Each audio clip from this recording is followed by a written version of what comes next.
നമസ്കാരം. ആരംഭം യൂട്യൂബ് ചാനലിലേക്ക് സ്വാഗതം.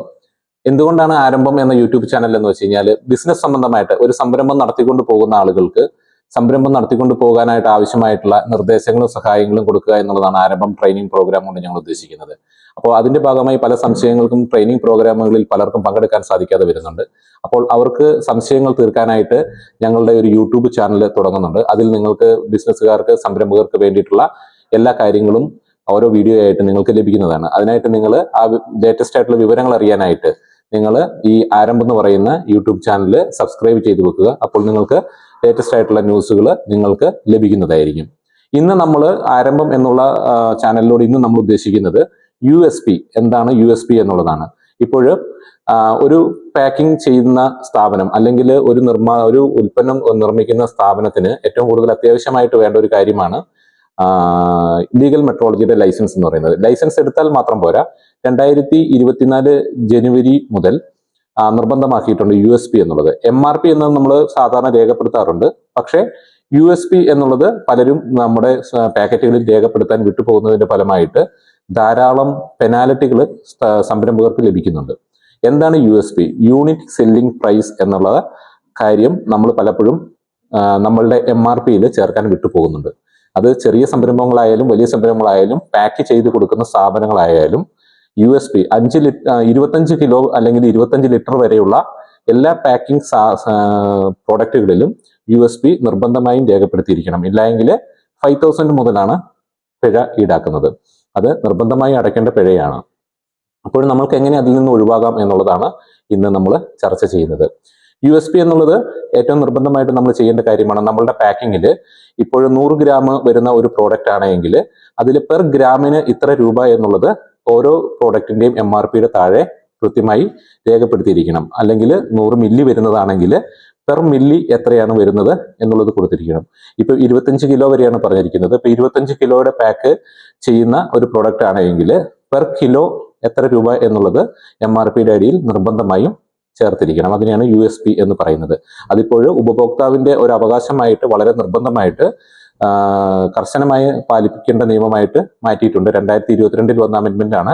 പക്ഷേ 2024 ജനുവരി മുതലാണ് അത് നിർബന്ധമാക്കിയിരിക്കുന്നത്. ഇപ്പോൾ പല സ്ഥാപനങ്ങൾക്കും പെനാൽറ്റികൾ വന്നു തുടങ്ങിയിട്ടുണ്ട്. പക്ഷേ ഇതിനെപ്പറ്റിയുള്ള അറിവ് ഗവൺമെന്റിന്റെ ഭാഗത്തുനിന്നോ ഒന്നും കാര്യമായിട്ട് കിട്ടിയിട്ടില്ല. പല സംരംഭകർക്കും പെനാൽറ്റി വന്നു കഴിയുമ്പോഴാണ് പലപ്പോഴും അറിയുന്നത്.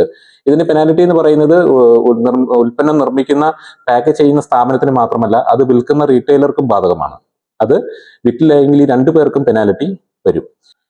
USP അല്ലെങ്കിൽ യൂണിറ്റ് സെല്ലിംഗ് പ്രൈസ് എന്നതുകൊണ്ട് ഉദ്ദേശിക്കുന്നത്, നിങ്ങൾ ഇപ്പോൾ 100 ഗ്രാം വിലയുള്ള ഒരു സാധനം പാക്ക് ചെയ്യുകയാണെങ്കിൽ 100 ഗ്രാമിന് 100 രൂപ എന്നാണ് നിങ്ങൾ ഉദ്ദേശിക്കുന്നതെങ്കിൽ പെർ ഗ്രാമിന് എത്ര രൂപ എന്നുള്ളത് നിങ്ങൾ ആ MRPയുടെ ഒപ്പം തന്നെ നിങ്ങൾ ചേർത്തിരിക്കണം എന്നുള്ളതാണ് ഇപ്പോൾ നിർബന്ധമാക്കിയിരിക്കുന്നത്. വളരെ നിസ്സാരമെന്ന് തോന്നുന്ന കാര്യമാണ്. പക്ഷേ അതിന്റെ പെനാൽറ്റി വരുന്നത് 5,000 റുപ്പീസ് മുതലാണ് സ്റ്റാർട്ട് ചെയ്യുന്നത്. പ്രൊപ്പറേറ്റർ സ്ഥാപനങ്ങളാണെങ്കിൽ 5,000, കമ്പനികളാണെങ്കിൽ അല്ലെങ്കിൽ നിങ്ങൾ പാർട്ട്ണർഷിപ്പോ അല്ലെങ്കിൽ LLP ആയിട്ട് രജിസ്റ്റർ ചെയ്തിരിക്കുന്ന സ്ഥാപനങ്ങളാണെങ്കിൽ എത്ര ഡയറക്ടേഴ്സ് ഉണ്ടോ അതേ ഇൻറ്റു 5,000 ആണ് അതിന്റെ പെനാൽറ്റി വരുന്നത്. ഇത് ഉൽപ്പന്ന നിർമ്മാതാവിന് മാത്രമല്ല വരുന്നത്, ഇത് വിൽക്കുന്ന സൂപ്പർ മാർക്കറ്റുകൾ അല്ലെങ്കിൽ റീറ്റെയിൽ ഷോപ്പുകളിലൊക്കെയാണ് ഇത്. അവിടുന്നാണ് ഇവർ കൂടുതലും ലീഗൽ മെട്രോളജി ഇത്തരം സാധനങ്ങൾ എടുക്കുന്നത്.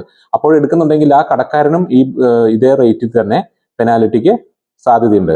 അപ്പോൾ ഈ പെനാൽറ്റി വന്ന് നിങ്ങളുടെ ഉൽപ്പന്നത്തിന്റെ കാരണം കൊണ്ട് റീറ്റെയിലർക്ക് ബാധ്യത ഉണ്ടാകുമ്പോൾ അത് നിങ്ങളും റീറ്റെയിലറുമായിട്ടുള്ള ബന്ധം ഉലയാനായിട്ടുള്ള സാധ്യത വളരെ കൂടുതലാണ്. അപ്പോൾ വളരെ നിസ്സാരമെന്ന് തോന്നുമെങ്കിലും നമ്മൾക്ക് ഏറ്റവും നിർബന്ധമായിട്ട് വേണ്ട ഒരു കാര്യമാണ് ലീഗൽ മെട്രോളജിയുടെ പാക്കിംഗ് ലൈസൻസും അതുപോലെ തന്നെ നമ്മളുടെ ഉൽപ്പന്നങ്ങളിൽ ഈ USP നിർബന്ധമായും വെക്കുക എന്നുള്ളതും.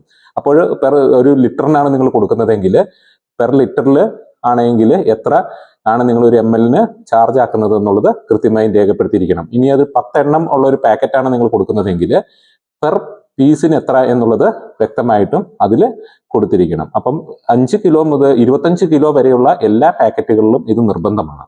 അപ്പം USP ചെയ്തിട്ടില്ലാത്തവർ, യൂണിറ്റ് സെല്ലിംഗ് പ്രൈസ് എന്ന് പറയുന്നത് ചെയ്തിട്ടില്ലാത്ത ഓരോ സംരംഭകരും നിർബന്ധമായും അവരുടെ പാക്കറ്റുകളിൽ ഇത് നിർബന്ധമായും വെക്കാനായിട്ട് ശ്രദ്ധിക്കേണ്ടതാണ്. അപ്പം ഇതിന്റെ പെനാൽറ്റി നമുക്ക് അതിൽ നിന്ന് ഒഴിവാകാനായിട്ട് ഓപ്ഷൻ ഒന്നുമില്ല. അവരത് ലീഗലായിട്ട് തന്നെയാണ് അയക്കുക, കോർട്ട് വഴിയാണ് അയക്കുക. അത് നമ്മൾ കൃത്യമായി അടയ്ക്കേണ്ടത് തന്നെയാണ്. അപ്പൊ ഇത് നിങ്ങളുടെ റീറ്റെയിലർ ഷോപ്പുകാരനും ബാധകമായതുകൊണ്ട് തന്നെ ഇത് ഏറ്റവും നിർബന്ധമായിട്ടുള്ള ഒരു കാര്യമാണ്. അപ്പോൾ നമ്മൾ ഓരോ പാക്കറ്റ് ആണെങ്കിലും ടിന്നാണെങ്കിലും അല്ലെങ്കിൽ കണ്ടെയ്നറുകളാണെങ്കിലും എങ്ങനെ പാക്ക് ചെയ്യുന്നതാണെങ്കിലും നമ്മളത് ബ്രാൻഡ് ചെയ്ത് പാക്ക് ചെയ്യുന്നുണ്ടെങ്കിൽ പാക്കിംഗ് ലൈസൻസ് എടുത്തിരിക്കണം. പാക്കിംഗ് ലൈസൻസ് നമുക്ക് ഒറ്റത്തവണ എടുത്താൽ മതി. ഒറ്റത്തവണ എടുത്ത് നമ്മൾ പുതിയ പുതിയ ഉൽപ്പന്നങ്ങൾ വരുമ്പോഴും നമ്മളത് ആഡ് ഓൺ ചെയ്താൽ മാത്രം മതി. അപ്പോൾ പാക്കിംഗ് ലൈസൻസിന് ഒപ്പം പോലെ തന്നെ നിർബന്ധമുള്ള കാര്യമാണ് നമ്മുടെ USPയും.